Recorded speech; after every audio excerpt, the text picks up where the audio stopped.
Benvinguts lletrafrits un cop més, en aquest cas, en un vídeo de llengua catalana. Però no serà un vídeo qualsevol de llengua, sinó que analitzarem com parla la Rosalía, aquesta cantant que ara està tan de moda, que va dir compleanys i que va semblar que el món se li llancés al coll per aquesta raó, ja veure.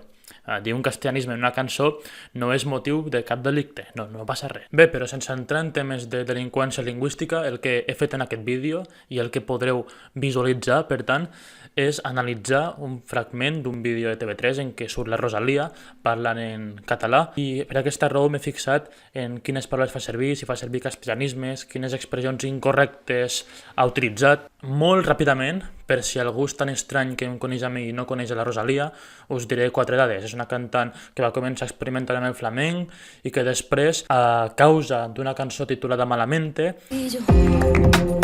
Malamente. Sí, sí, malamente. es va catapultar cap a la fama i ara és una cantant molt famosa i que va fer en català una cançó titulada Milionària, en la qual va cometre la falta, el castellanisme, de fer servir la paraula cumpleanys en comptes d'aniversari. Pokémon y la mixtape. Cada dia celebrant el meu cumpleaños.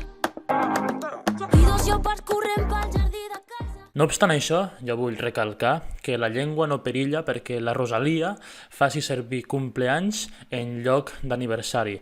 És més, ella és una artista i per tant tindrà altres maldecaps, altres inquietuds, altres raons que hauran fet que ella posi cumpleanys. No crec que només sigui la ignorància.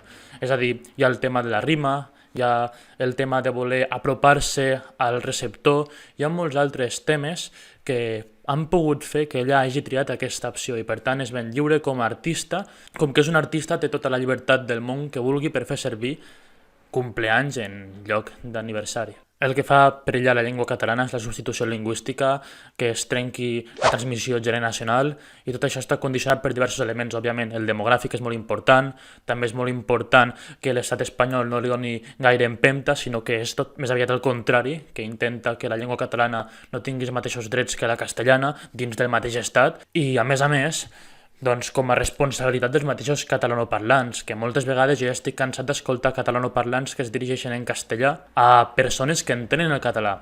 Aleshores també tenim un concepte que es podria dir responsabilitat lingüística, i és que hem de ser responsables i que el català desapareixerà gràcies a mateixos catalanoparlants que no són conscients de la llengua que fan servir, que cada cop està una miqueta més malament. I això que estic fent ara no és voler posar llenya al foc, sinó que és una miqueta de realitat. I ara prou de dissertacions lingüístiques, ja anem cap a l'anàlisi de la Rosalía. La Rosalía.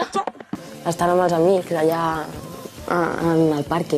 Bé, per començar així de manera relaxada, parque, òbviament, és un castellanisme i hauríem de fer servir el mot parc.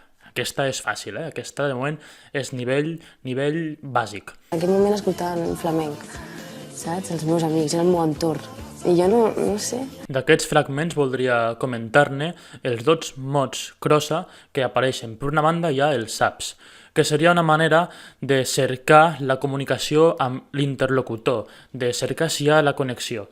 I per tant seria un mot molt útil. El problema apareix si es repeteix massa. I d'altra banda hi ha el no sé, que hauria de ser en molts casos no ho sé. I després el problema que hi ha aquí és que no estàs comunicant res, simplement el teu dubte que tens el fas explícit i normalment quan estem davant d'un examen, d'un nivell oficial o en aquests casos en què hem de demostrar que dominem la llengua i que sabem expressar-nos d'una manera adient, el fet de dir no ho sé o no sé és contraproduent totalment.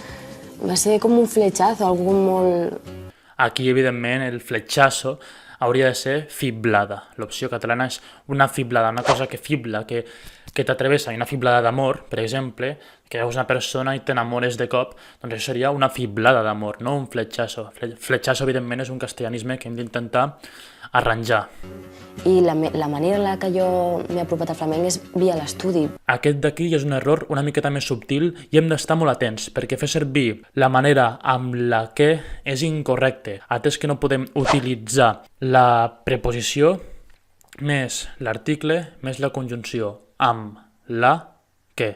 Això és una combinació incorrecta en català i moltes vegades a l'hora d'escriure, sobretot, ho hem de tenir ben clar. I quines opcions serien les correctes, Roc? Doncs per una banda tenim la manera amb la qual, i per l'altra, la manera amb què fas les coses me sembla molt enginyosa. Doncs la manera amb què, o la manera amb la qual fas les coses me sembla molt enginyosa. És a dir, tindríem aquestes dues opcions normatives i que ens servirien en molts casos. Com partir d'una cosa com aquesta té fondo. Sí, és molt rica. En aquest cas seria una qüestió de lèxic i és que el substantiu fondo no existeix, hem de fer servir el substantiu fons. Sí que existeix l'adjectiu fondo, com a sinònim de pregón, una cosa profunda, però encara que es recomana pregón al DIEC 2, però com a substantiu no existeix. Bé, no existeix en el sentit de fons, existeix fondo com a una vall estreta, però en el sentit que fa servir la Rosalía aquí no és normatiu. Lo artístic, lo musical, lo creatiu m'ajuda a entendre coses que encara no entenc. Cal comentar que la normativa no admet el lo com a article neutre, encara que en català nord-occidental tingui una gran tradició i per tant ho contempla en contextos col·loquials.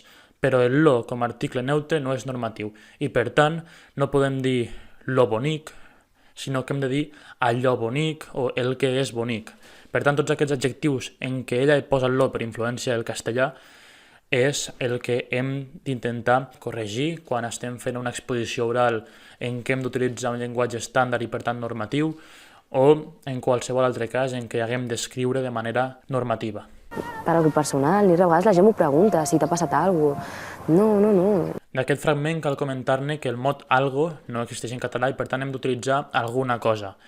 O en diversos contextos trobarem diverses solucions aplicables. En general, alguna cosa ens funcionaria. També podem fer servir quelcom, encara que és bastant més culte. No? Per exemple, no pots anar a un bar i dir donem quelcom per beure, no? Donem alguna cosa per beure. Això sí que seria adequat, perquè és crucial comprendre que una paraula pot ser normativa, però al mateix temps pot ser totalment inadequada.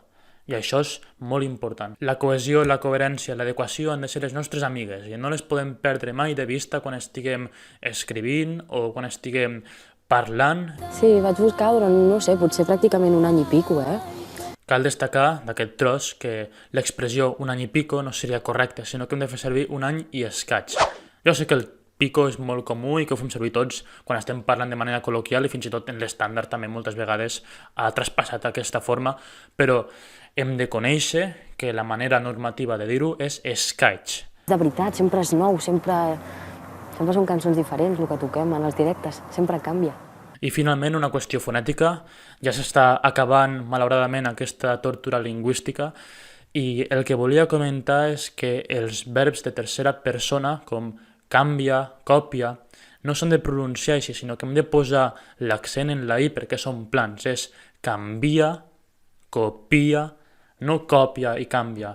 El temps canvia molt sovint a l'estiu, a la primavera, millor.